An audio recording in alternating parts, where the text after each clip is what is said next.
you, asshole.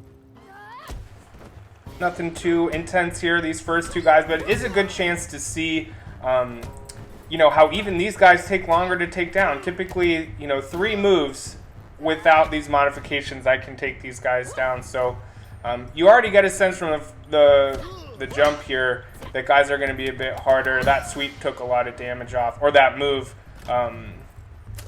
took a lot of damage off.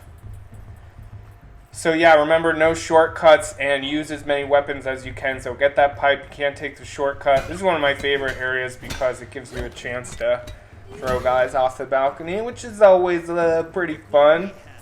But yeah, again, no big secrets here. Just trying to break their structure by being very aggressive and going right after them. And here's where you get to start throwing people off the balcony, which is delightful. That's just throwing a bottle at them and pressing X and square on PS5 to throw them off, if you didn't know that already. Keeping this pipe super fresh by doing so as well. There are a couple moves you can do to keep your pipes fresh. Takedowns don't seem to mess with your pipe's duration as well. You know, you can do like a back forward square, which I think typically is like a kick, so I don't think that messes with your weapon either. Not a lot you're doing too different in this room because you can be so aggressive. This guy, you know, doesn't attack you until you're good and ready, so no sweat there. Now, let's start talking about the side view hallway. So, again, you want to be really aggressive when you get into this side view hallway. I think I grab a bottle, yeah. So you can get this first guy by throwing a bottle at him. You can also just walk right up to him and hit him. But the thing to know is that these stronger guys, you can't stealth kill them. So there's no guy in this where you like can sneak up on them, hit them, and instantly take them down. Like, that doesn't exist because they're so much stronger. Which tells me that their structure is stronger as well as their hit points. So yeah, you can just kind of see I make sure to get the pipe here. I make sure to use it with vigor. And I'm being really aggressive. I don't know that I block much at all in this. There was a block. I do a lot of avoiding. Again, just focusing one guy as much as I can, one guy at a time, take him out of the fight, move on to the next guy. You don't have, because this is a pretty narrow hallway, you're not going to have a lot more than 2 or 3 people surrounding you at once. So it's good to reset and make space where you can and if you need to. But for the most part, like, it's pretty manageable just working your way through this. Now, the 2 people I just took down typically are the harder ones. I think it feels like they have a bit more life or a bit more skill. I could be wrong. Sometimes it's hard to tell. Ooh, landed there. And here's my first death. The double damage thing really gets you. I sort of forgot that was one of the modifiers on, and I was feeling real bad about myself, but every hit takes a ton of damage off, and no takedown rebuilds your health. So there's no way to get any of your health back in this entire level. The most you can do is reset your death meter at a shrine. But there you have it. That's the side view hallway. Using those weapons, really focusing one guy at a time, and yeah, strike first, strike hard, no mercy, baby. All right, moving right along to the courtyard area. So again, there are no sneak attacks here. You can't stealth anyone. When I go in here, there is a mop right there, which maybe you can see, or I guess maybe a broom. I'm going to use that a little bit later. Again, like when you do this in the normal version without these modifications, this room is so easy. You barely blink, but in this one, you know, it takes a minute. It takes a minute. Don't forget to use your focus always.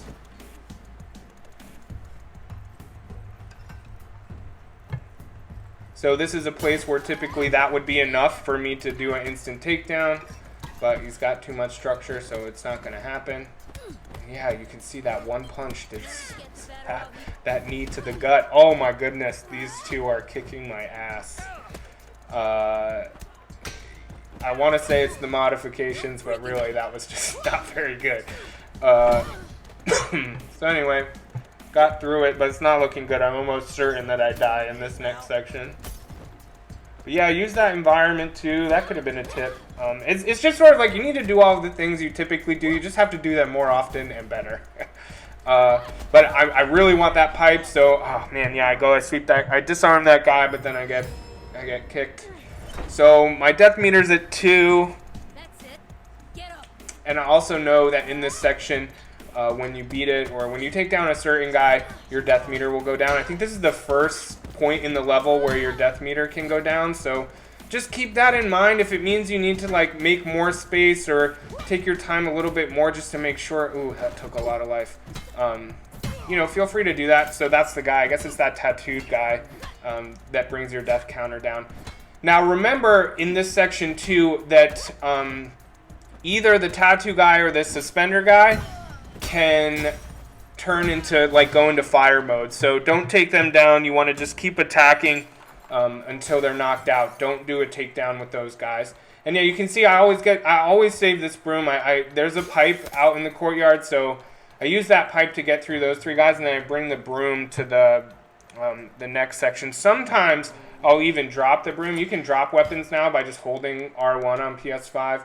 Okay, so, yep, I do weapon proficiency, so let's talk about why.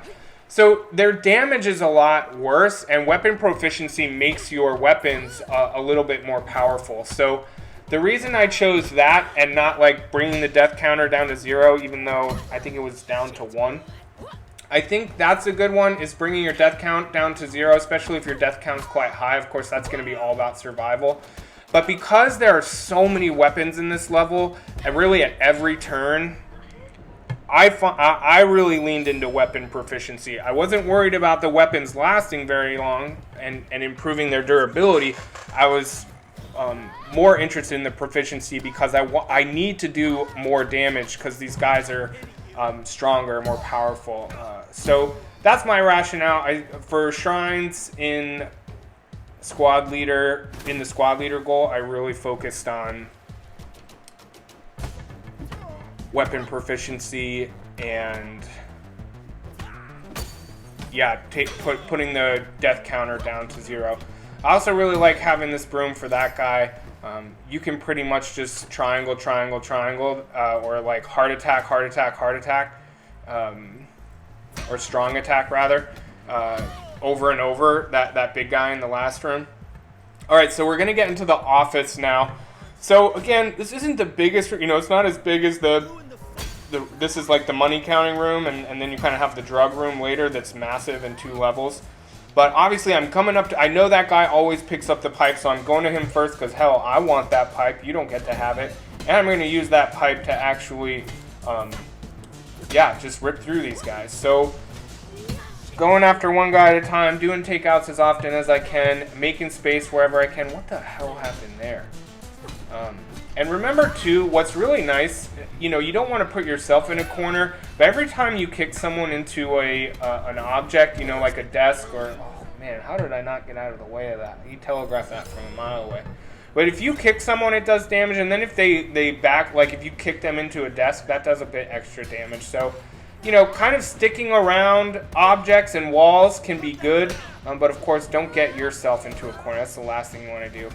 The other last thing you want to do is, yeah, the shirtless guy there turns into fire mode. So does the bandana guy. I think this bald, yeah, so the bandana guy and the bald guy are the guys that can go into fire mode. So try not to take either of them down, because I tried to take down bandana guy, and here he is in fire mode. And you just don't need that when every death costs you so dearly. I really like that. I really like when a guy's blocking a lot. Like I'm attacking on mid-combo and he's blocking a lot. I really like to sweep then because they're very... I mean, guys are generally quite vulnerable to the sweep anyway. Don't forget that fresh pipe before you leave. But I like that. You attack high, they're blocking, you sweep low. That sweep almost always lands. So this is a great room to help understand the importance of kind of focusing on one guy at a time with them being so much stronger.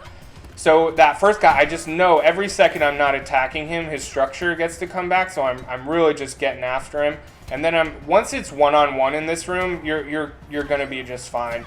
But when both of them are coming after you, it's stressful. So just focus your damage, just like the tip said. Okay, and this one I think I'm gonna go to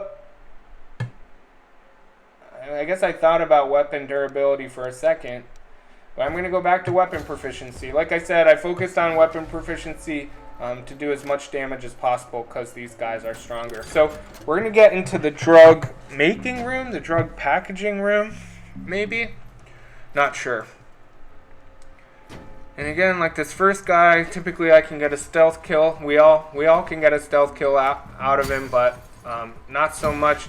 You can stun him though and throw him off, which is even more satisfying. So there you go. I'm getting a weapon as soon as I can. I don't even care what weapon it is. I will say it's like very obvious to me how much these little bamboo sticks don't do as much damage as a pipe. So actually, if I were you, I would go and get a pipe as soon as possible in this level.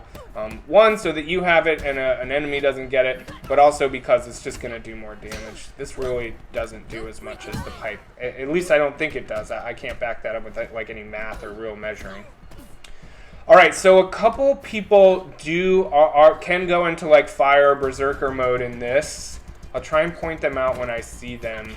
I think that woman who's just kind of got the like sports bra on, or the tank top who's punching me right now, I think she can turn. I think, yep, that guy in the overalls, I think is maybe one of the most likely people to turn. Don't forget to use that focus, y'all. Here I am creating lots of space. I don't have a weapon, so I'm making a lot of space. These two ganging up on you is not going to be good. Those are the two that I think are the hardest in this area and turn into fire mode. Does anyone actually know what that mode is called? Like when they shift and they have flames around them, what's that called? Does it say anywhere? I'm curious if y'all know what the game calls that. Go ahead and put it in the comment section. So I'm trying my best to focus on one person at a time here, but they make it real hard. So good, you notice I didn't try and take her down, this sports bra person, because she would have turned. I think she would have turned. So would I die twice, once or twice in that? My self-esteem's okay. I'm feeling pretty good.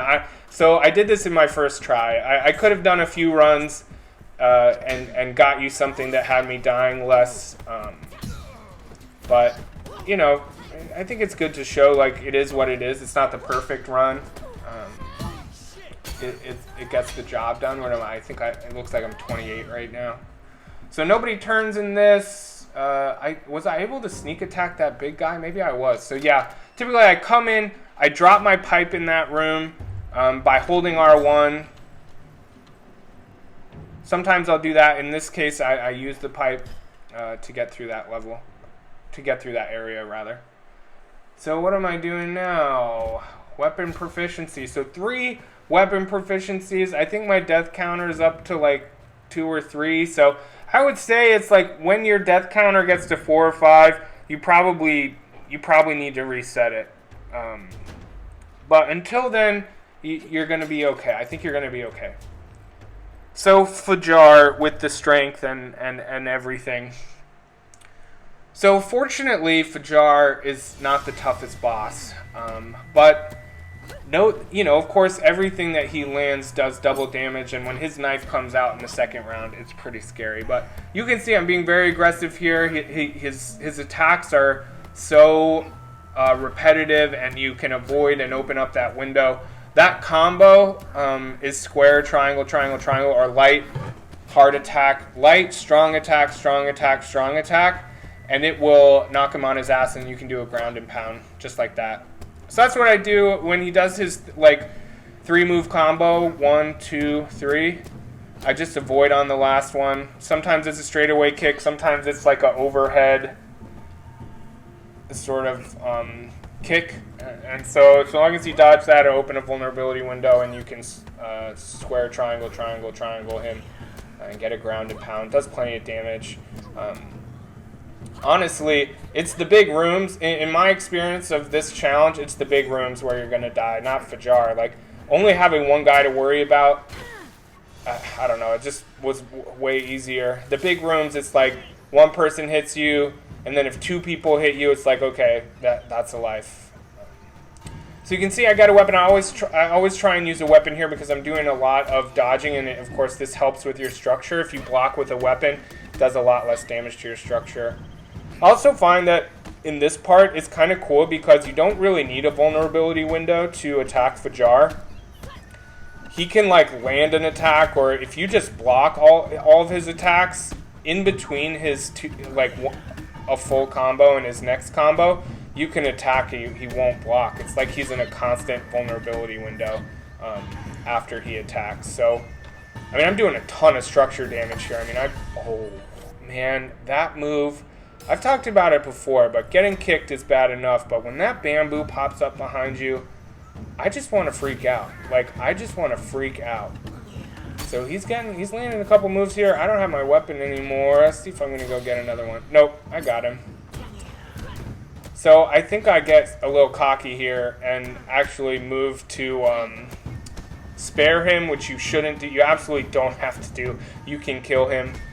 So if you want to mess around a little bit and prove how amazing you are, great. But if you're like 35, I would just go ahead and end him when the prompt comes up. Ooh, that kick hurt. Dang, it's really, you just see that whole chunk of life fly right off. So not only did I work to sparing him, I actually didn't spare him. I didn't press the left on the joypad. I pressed the kill him buttons. So there you have it. Not the most graceful, not the most beautiful, but very effective. I died. I finished it under the age of 30, which I feel real good about. So I hope that helped. I hope that commentary helped. That should get you the Enforcer armor and the squad leader. Might as well go have a peek at what this armor looks like now that we got it. This is my first time seeing it. So yeah, it's this Enforcer armor, very padded knee pads and elbow pads. I guess that helps you kick more ass. I can see that. Also, it reminds me of the movie Raid. That side view hallway in the squats reminds me. A lot of things from this game remind me of the movie Raid, which you should totally watch. It's an incredible martial arts movie. But yeah, thanks for watching. That gets you squad leader. That gets you Enforcer armor. I'm the cause at Midnite Lights. Check me out on Twitter and Instagram at Midnite_Lights. Midnite spelled a little different. And yeah, just remember that if I ever make any money from my videos, half of what I make will go to a charity that me and my subscribers agree to give to. So hit that like, hit that subscribe, help me start getting some money to charity, and I'll talk to you soon.